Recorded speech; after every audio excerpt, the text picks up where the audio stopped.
Thank you, Ray, for that. Well, it's football season, and it's not unusual to hear about an athlete suffering a torn ACL. In basketball, we hear it. But did you know this is one of the most common orthopedic injuries in dogs?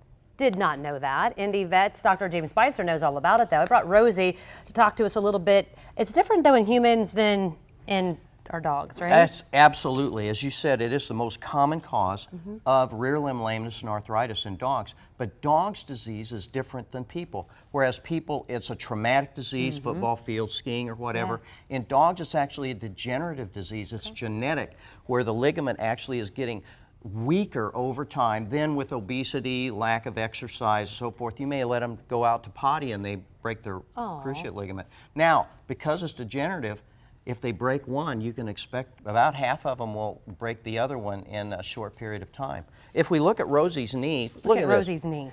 You know, her knee is at an angle here. They don't stand straight up. It's bent. And so their disease is a lot different. I think we have a picture. We're going to show the photo of, now is this photo that we're going to look at what it should look like? Or well, what this is the anatomy actually of the ligament. There's an arrow there that shows that little tiny ligament inside the joint that prevents the upper bone from riding backward on the lower bone. And when that ruptures, there becomes an instability there, which causes pain and subsequent lameness and arthritis. Okay, how do you know that they have to come in and have an X-ray, or you don't do MRIs? Well, you can, but actually it's a diagnosis that can be made by physical exam. Okay, how do you treat it? You know, surgery is really the best way to treat it. Their dogs' limbs are hard to put a brace on because of their shape.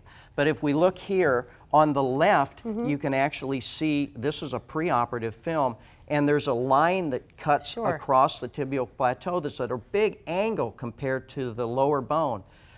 On the right, this is after we've done surgery. We made a cut in the bone. This is called a tibial-plateau-leveling osteotomy, or TPLO, and we have rotated the bone so that now it's flat, and you can actually see the line going across is like perpendicular to the other.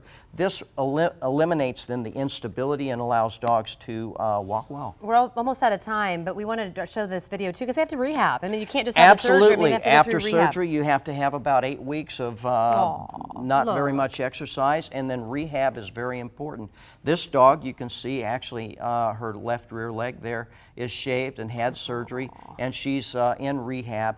With rehab, these dogs can be up and running around just like new in 12 weeks. 12 weeks? Yeah. So kind of still a long time, but not, I mean, after a big surgery like that. Well, Dr. Speiser, thank you, is with IndyVet Emergency and Specialty Hospital. For more information, fox59.com/links.